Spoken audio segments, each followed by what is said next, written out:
Hello everyone.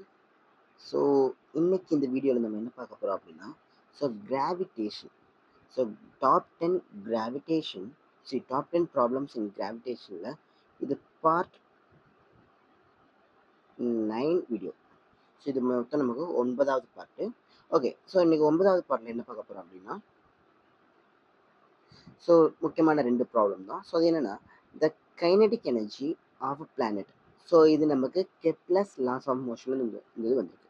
So the second law, so the kinetic energy of a planet in an elliptical orbit about the sun at positions A, B, C or KA, KB, KC.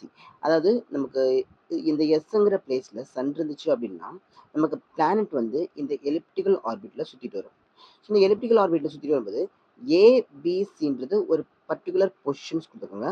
அந்த இடத்துல வரும்போது அதோட kinetic energy K A, KP, கேசின்னு கொடுத்துருக்காங்க. So ஏ பாயிண்டில் kinetic energy K A, B பாயிண்டில் KP and C பாயிண்டில் கேசின்னு கொடுத்துருவாங்க. So நம்ம கொஸ்டின் என்னன்னா, எஸ் வந்து இந்த பிளேஸில் இருக்கும்போது எந்த பாயிண்டில் பிளானட்டோட ஸ்பீட் அதிகமாக இருக்கும், அங்கே தான் கைனடிக் எனர்ஜி அதிகமாக இருக்கும். அப்போ எந்த பாயிண்டில் பிளானட்டோட ஸ்பீட் அதிகமாக இருக்குன்னு நமக்கு ஃபஸ்ட்டு தெரியணும். ஓகே, ஸோ இந்த ப்ராப்ளத்தை எப்படி அப்ரோச் பண்ணலாம் அப்படின்னா, ஸோ முதல்ல நம்ம வந்து கெப்லர்ஸோட செகண்ட் லா என்னென்னு பார்த்துக்கலாம். ஸோ இதுதான் என்னோட எலிப்டிக்கல் ஆர்பிட் அப்படின்னா, இந்த எலிப்டிக்கல் ஆர்பிட்டில் 2 ஃபோக்கஸ் பாயிண்ட்ஸ் இருக்கும். ஸோ 2 ஃபோக்கஸ் பாயிண்ட்ஸ்னால் இங்கே ஒரு ஃபோக்கஸ் பாயிண்ட் இருக்கும், அங்கே சன் இருக்கும். அண்ட் இங்கே ஒரு ஃபோக்கஸ் பாயிண்ட் இருக்கும். நமக்கு ஏதோ ஒரு ஃபோக்கஸ் பாயிண்ட் எடுத்தால் போதும், அங்கே தான் நமக்கு சன் இருக்கும். ஸோ இப்போ இந்த எஸ் அப்படின்றது நான் என்னோட ஃபோக்கஸ் பாயிண்ட் எடுத்துக்கிறேன். ஸோ இங்கே தான் என்னோட சன்னு பிளேஸ் ஆயிருக்கு. இப்போ பிளானட்னா இந்த எலிப்டிக்கல் ஆர்பிட்டில் சுற்றி வரும். ஸோ சுற்றி வரும்போது எனக்கு எலிப்டிக்கல் ஆர்பிட்டில் எல்லா இடத்துலையுமே சேம் ஸ்பீடாக கேட்டால் கிடையாது. எல்லா இடத்துலையும் வேறு ஸ்பீட் இருக்கும். ஆனால் வேறு ஸ்பீட் இருக்கும். அதே மாதிரி பிளானெட்டில் இருந்து, அதாவது நமக்கு ஃபார் எக்ஸாம்பிளுக்கு நான் வந்து பிளானெட் வந்து இந்த இடத்துல இருக்கும்போது என்னோட இந்த டிஸ்டன்ஸ் வேறு மாதிரி இருக்கும்.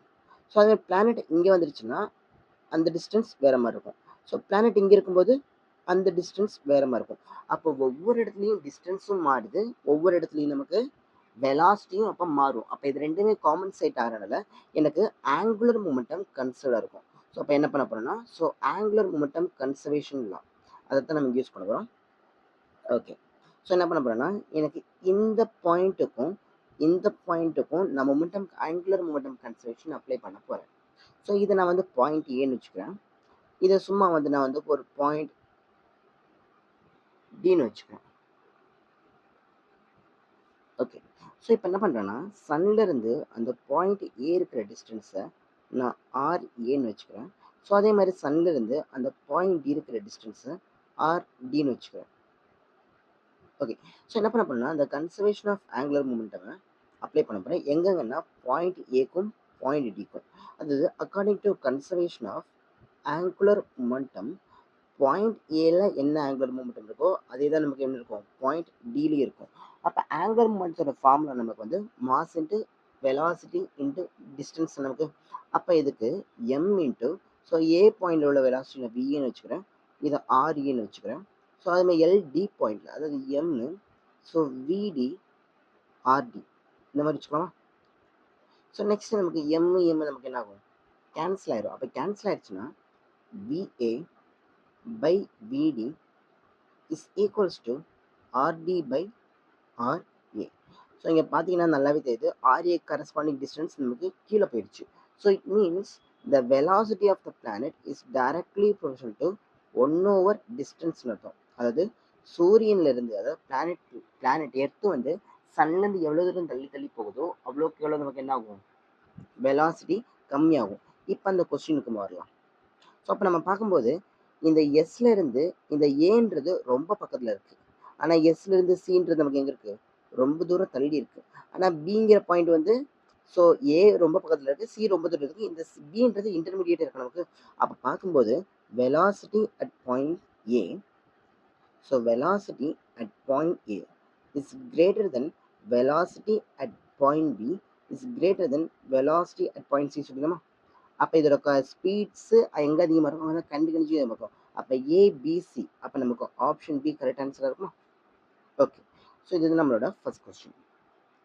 ஸோ செகண்ட் கொஸ்டின் என்ன, A planet of radius r has a time period of revolution t. Find the time period of a planet of radius 9r. அதாவது ஒரு பிளானட் இருக்கு, அதோட டைம் பீரியட் டீன்னு சொல்லியிருக்காங்க. ஸோ அதோட ரேடியஸ் ஆராக இருக்கும்போது அதோட டைம் பீரியட் டீன்னு சொல்லியிருக்காங்க நமக்கு. அப்போ ரேடியஸ் 9r இருக்கும்போது அதோட டைம் பீரியட் என்ன, இதான் நமக்கு கொஸ்டின்.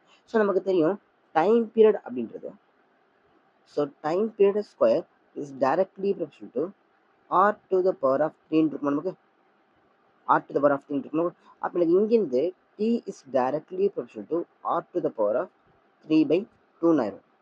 ஸோ அப்போ நமக்கு இந்த ப்ரொபோர்ஷனலிட்டி இருக்கும்போது ரெண்டு டைம் பீரியட் நமக்கு சொல்லியிருக்காங்க. அப்போ t2/t1 is equals to r2/r1 the whole to the power of 3/2 ஆயிரும் நமக்கு. ஓகே, ஸோ நமக்கு t2 தான் கண்டுபிடிக்க போகிறோம். அதனால t2 இந்த பக்கம் வச்சுக்கிறேன். இப்போ நமக்கு r2க்கு பதிலாக 9 டைம்ஸ் r போட்டுக்கலாமா? அப்போ 9 6. ஸோ r1க்கு பதிலாக ஒரு 6, பவரில் ஒரு 3/2 இருக்கு நமக்கு. ஸோ ஆர் கட் ஆயிரும். இந்த பக்கம் t1 நமக்கு வந்துடும். அது நமக்கு which is equals to t. அப்போ t2 இஸ் ஈக்குவல்ஸ் டு, முதல்ல நான் இருக்கு என்ன பண்ணுறேன்னா, இதை 9 to the whole to the power of 1/2 the whole to the power of 3 நினைக்கிறேன். ஸோ அப்போ எனக்கு 9க்கு ஸ்கொயர் ரூட் எடுத்தாலும் நமக்கு 3 ஆயிருமா? அப்போ 3 to the power of 3 times t. அப்போ t2 அப்படின்றது, ஸோ 3 × 3 × 3 நமக்கு 27. அப்போ எனக்கு 27 t ஆயிரும். அப்போ எனக்கு 9r ரேடியஸ் இருக்கக்கூடிய பிளானட்டோட டைம் வந்து நமக்கு 27 t. ஸோ அப்போ ஆப்ஷன் சி தான் மேட்ச் ஆகுது. ஆப்ஷன் சி தான் கரெக்ட் ஆன்சர். தேங்க்யூ.